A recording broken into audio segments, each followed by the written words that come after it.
Welcome students. In today's class, we will learn about the next chapter, that is chapter number 4 according to your syllabus, and in this chapter we will see the new concepts introduced in C#, that is properties, delegates, indexers, events, etc. So in this chapter, first of all, we will start with the first point, that is properties.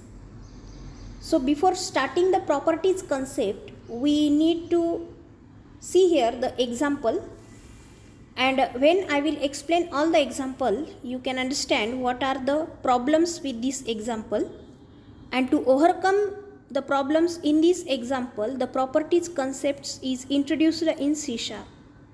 So here is an example in front of you. The heading of this example is accessing private data using the accessor methods. Here private data means the data members which we declare under the private in any class. As we know that the private data of any class cannot be accessed out of that class. Only the member functions which are present in that class, that member function can access that private data.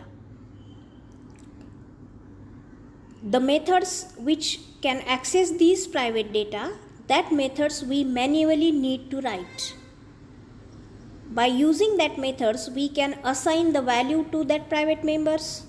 Then we can access the values from that private members. So that methods are specially used to access that data members, and due to these, such methods are called as accessor methods. So let's start with this example.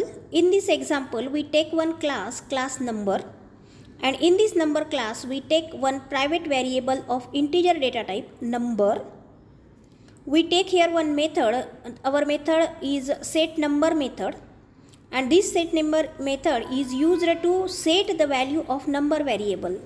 When we see towards the definition, number is equal to x, it means that whatever the value we pass as a arguments for this method, that value is copied in x, and the value of x is then assigned to number variable. It means that according to this definition of this method is used to set the value for the number variable. So this is the accessor method.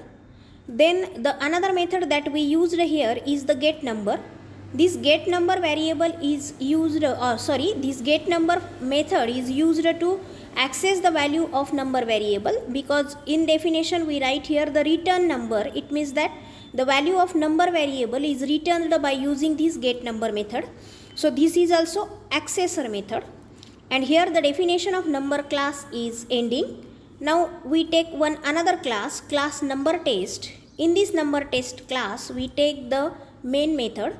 In main method we declare the object of above class, that is number class, and by using that object we write here n.setNumber, and we pass the value 100 from here. So setNumber method can be accessed by using the object of above class.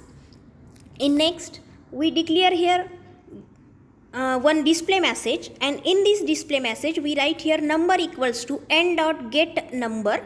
So here r is by mistake, print mistake. So get number is here, and by using this get number method we can take the value of that variable.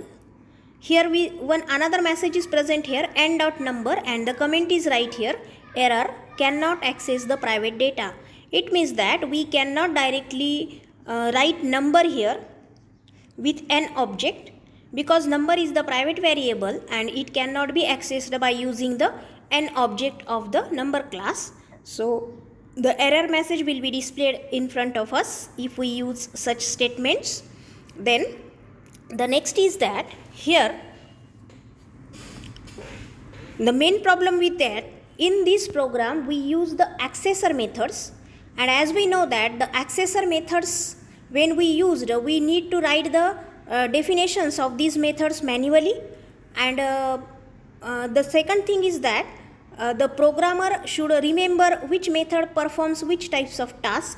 So these are two drawbacks with these methods. So to overcome these drawbacks, the new concept was introduced, and that is property. So in next lecture we will see about these properties concept. So keep watching the videos and take care. Thank you.